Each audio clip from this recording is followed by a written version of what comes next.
Welcome to Podjunction Podcast, a show for podcasters who want to use their podcast to grow their business. I'm Sadaf, Beynon, and with me is the most hilarious Matt Edmundson. Well, at least he thinks he is. Yeah, there's that. I got a birthday card from one of our lodgers this year. And she said in the card, it was like one of these comedy cards. And she wrote inside the card, "I hope you find this card as funny as you think you are." That's a bit harsh. It's my birthday. I like that one. It is true. I am my own biggest fan. There's no doubt.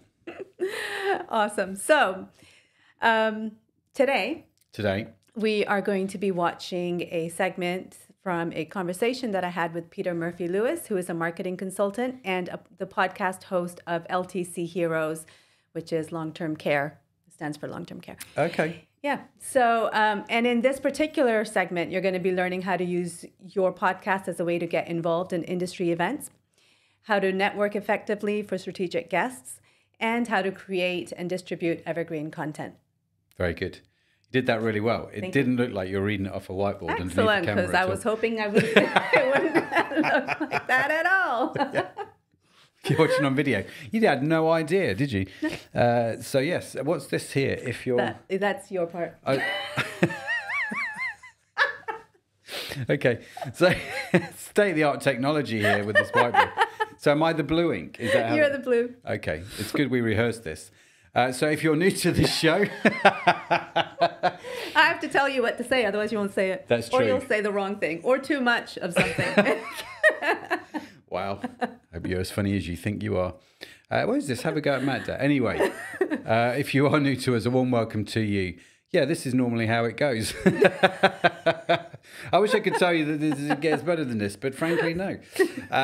So this is how it goes. We just chat about using podcasting to grow a podcast, hopefully in an entertaining way. So if you are new here, a very warm welcome to you. It's great to have you with us. And of course, if you are one of the show's regulars, a warm welcome to you too. Don't want to forget you, neglect you in any way, even though Sadaf didn't mention that in the blue ink on a whiteboard in front of me. Oh, love it, love it, love it. And for those of you who don't know a little bit about us, I suppose Podjunction is part of our company, and we help businesses grow their businesses with podcasts. It's what we do. So we do this podcast, put out a load of free content, but we've also got some pretty cool services. If you're looking to grow your businesses with podcasting, check out podjunction.com. There's a whole bunch of stuff on there. And today I was walking past the computers of all the tech guys, and there is some really cool software which has been that we've been using for years. Yes. But we're actually making it look pretty. Yes. So we can make it available. So we can make, because we've been using this software to run our podcast for a long time. And we're going to talk more about this as it comes out. But it's what our website runs off it, all the scheduling, all the guests, and everything runs off this one piece of software, and it's pretty cool. And we've been using it for 2, 3 years. Yeah, something like that. We've been developing it over 2 or 3 years. It's been a while, but it is as ugly as because the developers were just like, whatever. Throw some stuff on. We'll just throw some stuff on. And when we got to a place where we thought actually this could work, we're now trying to, make it not look as ugly. And so I thought it was looking really good. Yeah. So watch out for this space as well. So things like that, that's what we do, in case you want to know. And if you don't know, I'm really sorry. I've just wasted the last 30 seconds of your life. But we have got some good stuff coming with Pete. Yes, we do. Very good stuff. The 3 things on your whiteboard. Yes. That you've gone through. Yes, which I've gone through. Without looking down. Yeah. So it's obvious to the camera. Is there anything else, or should we just get to the clip? Let's get to the clip. All right, we'll be back. You mentioned conventions. Do you want to tell us a bit about that? Yeah, so in the United States, specifically in the B2B, even more so in the healthcare, traditional industries still depend upon in-person events, conventions, congresses, whatever you want to call them, summits. And that is very, very strong in the long-term care space. So soon as COVID started to allow us to open up to conventions, it was time for me to hit the road. And I think that there were kind of 2 things that happened because of the podcast. One is I made a pitch. I made an aggressive kind of media booklet PDF around my background as a TV host, my background as an entrepreneur, my background as a CNA, a certified nurse's assistant, and then being a podcaster in their industry. That pitched that out and said, hey, I want to go to your convention and I want to interview your board members, your keynote speakers, your best members, your stakeholders, your cheerleaders. And the very first convention I pitched it to, they accepted. They're like, this is great. We have this guy who knows how to communicate. And he's going to show up and he's going to do live interviews on stage, some in the lobby, some in the boardroom. And he's going to repurpose these across all these channels, YouTube, LinkedIn, Facebook. And he's going to give the content to us where he makes us look great. Because Sadaf, one of the things that's great about conventions is a lot of in-person conversations make for unique relationships. But a lot of times you go back to your office and that material that you learn from the convention isn't necessarily evergreen. It doesn't ever get into action because it happened while you were relaxed. Mm-hmm. Well, the podcast, people are sharing these tips with me and it becomes evergreen because we turn it into a PDF. We turn it into a webinar. It stays on the podcast format. We'll write up an SOP, and then we'll give it back to these leaders, and they can share it with each other.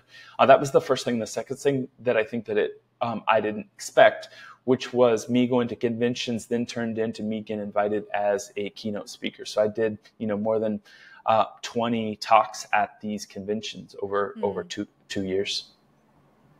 Yeah, wow. That's another thing, isn't it, with the podcasting? Is that the networking side of things just really blows up. You're really able to get into places that you wouldn't normally have been able to. Yeah, I think there was probably, if I were to give away the recipe for success that works for us, and we're now doing this same process with a couple other clients, is go for people who are not influencers in the digital space yet. So they're not, they haven't necessarily been on a podcast. They probably haven't been on TV, but they're stakeholders in their community or in their association.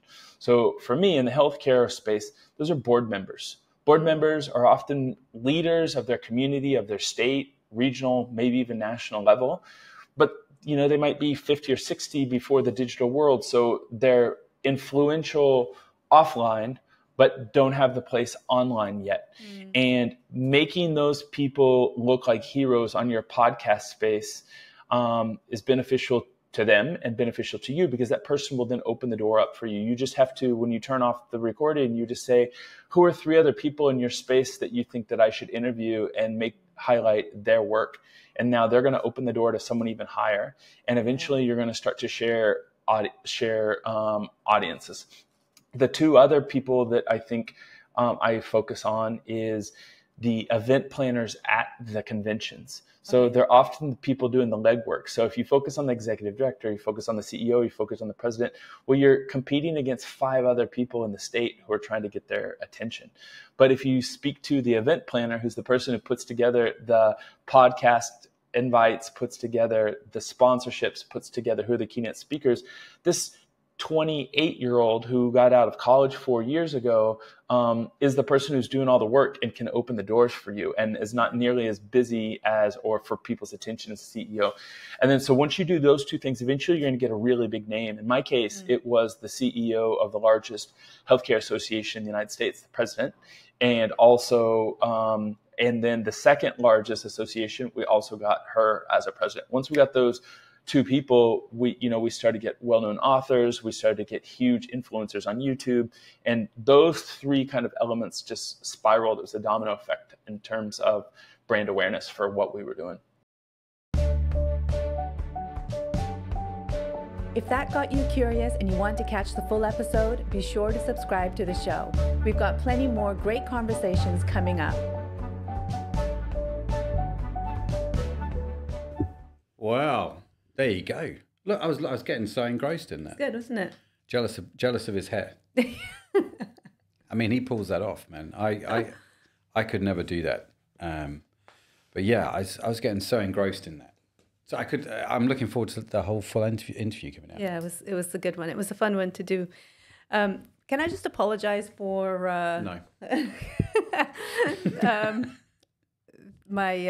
my tech skills on that particular recording? As in your blurry face? Yeah. Sorry. Okay. Well, given that most people listen to the audio of this, then well, now they're going to rush over to this, so and see your blurry face. Sadaf's pixelated face, like you're on Crime Watch. Wow. Okay. So yes, you can apologize. Does that mean every clip you're blurred? Yeah, I think so. Okay. Sorry. That's all right. We're focusing on Peter anyway. Yeah. It's not about me. Is it not? Since when? Well, I didn't get that memo. When did that come out? Okay, that changes a few things. Anyway, should we talk about our guest? Because it's not about you. I loved his strategy. I love this. So one of the things he did was if I understood this right, is he goes to a convention and he gets them to sort of introduce them to all the key people there, and he interviews them on the podcast. Yeah. And that was his strategy, and I thought that was super, super clever. Yeah. Because it made me think of Sub Summit, which is a convention I've just come back from in the last couple of weeks in the States, and I've been there twice now. Been to Sub Summit twice. I've been invited back. So it's a big thing. It's a big thing. It's always nice when people invite you back, especially for a third time. And actually, I go over there and I do a lot of podcast recordings. That's not true, actually. I don't do podcast recordings at the convention because I can't be bothered to take all the gear. But I do network with people who come on the show. And we do actually, using their gear, do live podcast recording at the show. And that, I think, is great fun. And they've got that set up super well. So podcasters... you'll get invited, they'll give you access to their equipment and their stage. You can record stuff on there and you get to network and meet some really great people. That I think is fantastic. And I know at these conventions and the shows, they are super excited to have podcasters get involved because it's such a great way for them to freely get their content known to a whole bunch of people, right? And so every year I go to Sub Summit, they never ask me to do it, but I talk about it for weeks leading up to it. So everyone that listens to the e-commerce podcast knows I'm going. I have no idea how much that publicity is worth, but it's worth a fair few quid. But obviously I get benefits out of it as well by going. And so this whole idea of industry convention, understanding what your industry wants or what your industry is doing and then going after them, I think that's really genius. clever, isn't it? Yeah. I think it's really... And I mean, I've done it a little bit, but not to the extent Peter's talking about. Which is making me think actually there's going to be some conventions in our industry types where actually I wonder if we could that'd be cool. Do that and do what Peter suggested and go and be a bit more prolific and take the equipment probably in the UK. It's not just a recording equipment because we like to do video and stuff as well. If it was just audio, I think maybe I should just do audio recordings actually, thinking about it at Sub Summit. But anyway, yeah, it's a really interesting idea, and I thought it was really clever, really, really clever. What about you? Yeah, I totally agree. And he talked about repurposing that content as well. So he's interviewing various people in various spaces at the convention, and then he's distributing that content in different ways, which is really helpful actually, even for the people that he interviews. It's not just value for him; it's for everyone who's there, which is, I guess, why they keep inviting him back. Yeah, it's a nice idea. It makes me think, actually, if you did something like a podcast season, let's say you do 10 episodes a season, you could do a PDF summary of each season and send that to each of the guests. So they're in there, other guests are in there, and they might flick through that, especially if you could do it as a PDF. You could even get it printed off, actually, if you did it as a nice little coffee book type thing.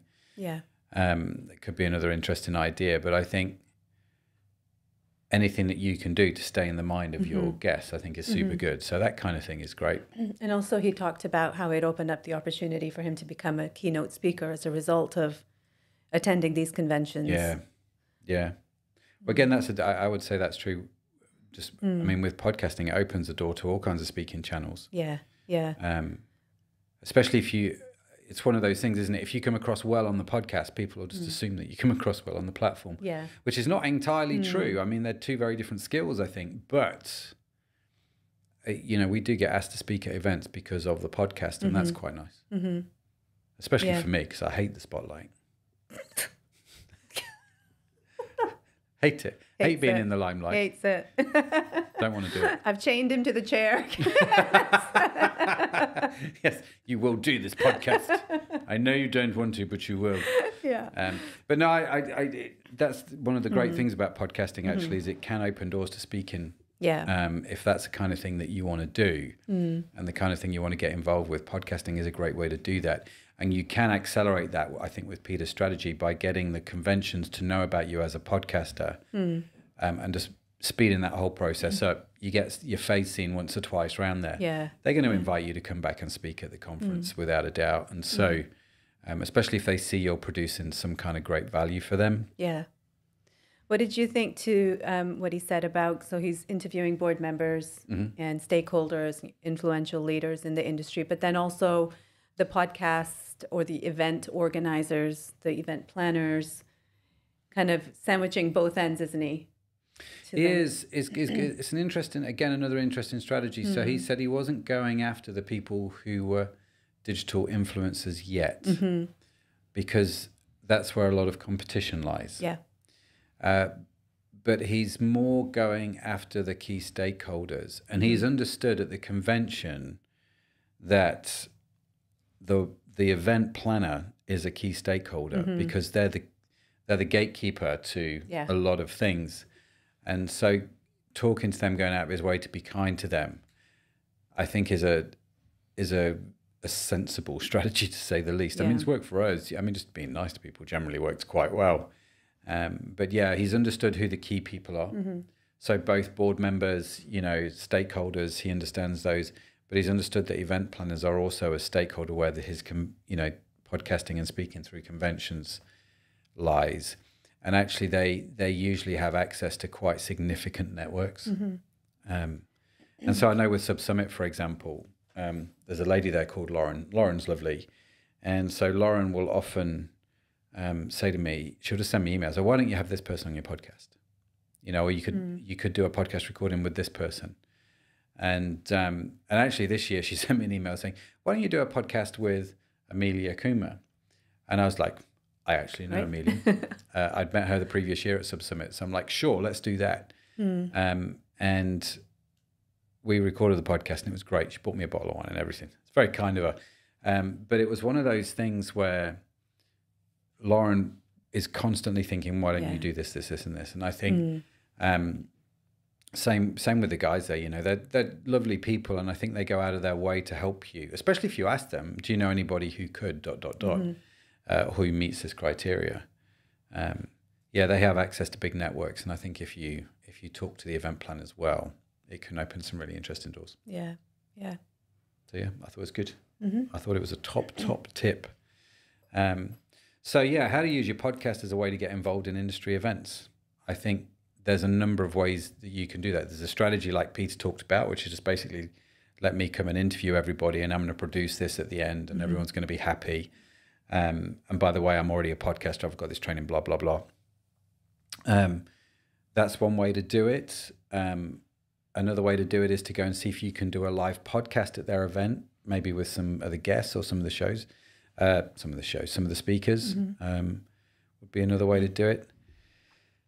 So yeah, we covered that. How to network. I'm reading off your whiteboard here. I'm reading the black text. It's not in blue. How to network effectively for strategic guests. So that was the part about talking to event planners. Yep. And board members that are not in the digital space. Yeah. And also the thing that he did, which I think every podcaster should be doing if they're not already doing it, is asking every guest for a guest referral. Yeah. Right?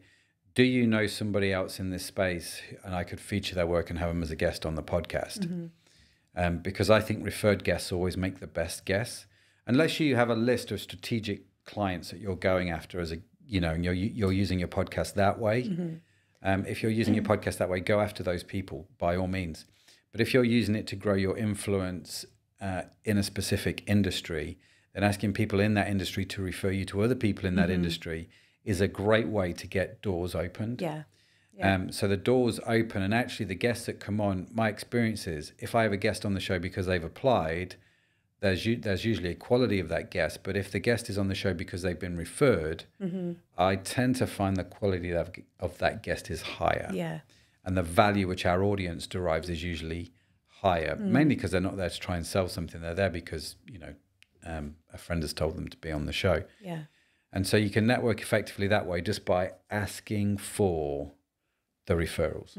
And if you ask for them, it'll be amazing. If you're not doing it already, just stop the car. If you're driving, stop walking the dog. If you're walking the dog, whatever you're doing, just stop, look at yourself in the mirror and slap yourself around the face, because I think you might want to rethink your strategy, because network referrals is such a powerful thing about podcast. And it's especially if you do it straight after the podcast, because the guest has had a really great time. If they haven't, that's another problem you need to solve. But let's just assume they've had a really great time with you recording the podcast. That is the perfect golden opportunity to ask them for a referral. And they'll go, oh yeah, such and such will enjoy this. And so I think it's such a powerful thing to do is the referral thing. And then the third thing you said was how to create and distribute evergreen content. Yeah. What was that about? So that was from the content that he obtains from the interviews that he does at the conventions and the PDFs, the webinars. And all that sort of stuff. So again, just thinking smart about all the different types of content you can create based off of those interviews. I mean, one of the things that we could do, which we haven't done, mainly because the thought scares me right now because of the amount of content we've got, is to go through, we could go through, say, the e-commerce podcast, pick out all the podcasts where we talk about email marketing. Might be a lot easier now, we've got everything transcribed.